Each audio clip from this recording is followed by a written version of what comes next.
குழம்பினார் Confucius. சீன நாட்டு பேரறிஞராக விளங்கினார் கன்ஃபியூசியஸ். எல்லோரும் அவரை புகழ்ந்து பேசினார்கள். தன் அறிவிற்கு எல்லை இல்லை, தன்னால் எப்படிப்பட்ட சிக்கலையும் தீர்த்து வைக்க முடியும் என்ற தற்பெருமை அவருக்கு ஏற்பட்டது. ஒருமுறை சிற்றூர் ஒன்றின் வழியாக சென்று கொண்டிருந்தார் அவர். அங்கே ஒரு வீதியில் மக்கள் கூட்டமாக நின்றிருந்தார்கள். கூச்சலும் குழப்பமுமாக இருந்தது. என்ன என்று தெரிந்து கொள்ள விரும்பினார் அவர். அந்த கூட்டத்திற்குள் நுழைந்து பார்த்தார்.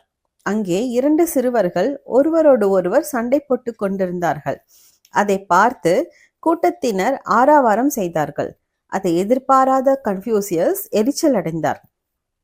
கூட்டத்தில் இருந்த பெரியவர் ஒருவரை பார்த்து, சிறுவர்கள் சண்டை போடுகிறார்கள், பெரியவர்களாகிய நீங்கள் வேடிக்கை பார்க்கிறீர்களே, யாராவது அவர்கள் சண்டையை தீர்த்து வைக்க கூடாதா என்று கோபத்துடன் கேட்டார். அதற்கு அந்த பெரியவர், அவர்கள் தகராறை எங்களால் தீர்த்து வைக்க முடியவில்லை, நாங்கள் தான் சண்டை போட்டு ஒரு முடிவுக்கு வாருங்கள் என்று அவர்களிடம் சொன்னோம். எவன் வெற்றி பெறுவான் என்று வேடிக்கை பார்க்கிறோம் என்றார். இத்தனை பெரியவர்கள் இங்கே இருக்கிறீர்கள், உங்களால் இந்த சிறுவனின் தகராறை தீர்த்து வைக்க முடியவில்லையா? நான் தீர்த்து வைக்கிறேன் என்று பெருமையுடன் சொன்னார் கன்ஃபியூசியஸ். இங்கே சண்டை போட்டு கொண்டிருந்த சிறுவர்களையும் விளக்கினார் அவர். உங்களுக்குள் என்ன தகராறு, சொல்லுங்கள் என்று கேட்டார். அவர்களில் ஒருவன், நான் காலை நேரத்தில் தான் பூமிக்கு அருகில் சூரியன் உள்ளது என்கிறேன், ஆனால் இவனோ நண்பகல் நேரத்தில் தான் பூமிக்கு அருகில் சூரியன் உள்ளது என்கிறான் என்றான்.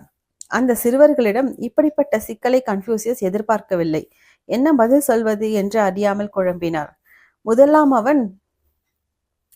முதலாம் அவனை பார்த்து, காலையில் தான் பூமியின் அருகில் சூரியன் உள்ளது என்று எதனால் சொல்கிறாய் என்று கேட்டார்.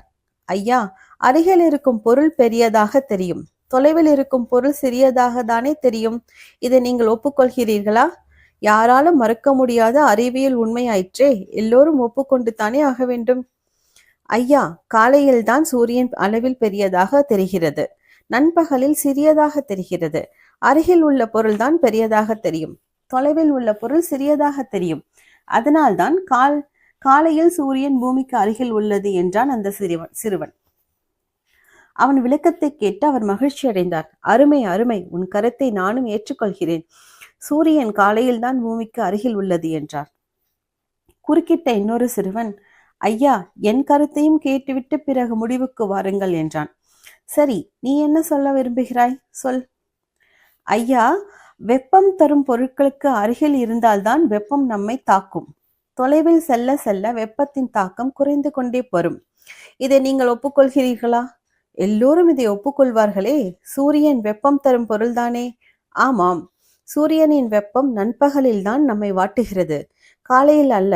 ஆகவே சூரியன் நண்பகலில் தான் பூமிக்கு அருகில் உள்ளது என்கிறேன் நான் என்று விளக்கம் தந்தான் அவன். 2 சிறுவர்களின் விளக்கமுமே அறிவுக்கு ஏற்புடையதாக உள்ளது என்பதை அறிந்தார் அவர். அப்படியானால் அவர் என்ன சொல்லி இருப்பார்? என்ன நண்பர்களே, இந்த கதைக்கு சரியான விடையை கண்டுபிடிச்சிருப்பீங்கன்னு நினைக்கிறேன். உங்கள் சரியான விடையை எனக்கு கமெண்ட்ஸில் ஷேர் பண்ணுங்கள். நான் இந்த புதிர்கான விடையை அடுத்த வீடியோவில் அப்லோட் பண்ணுறேன். நன்றி.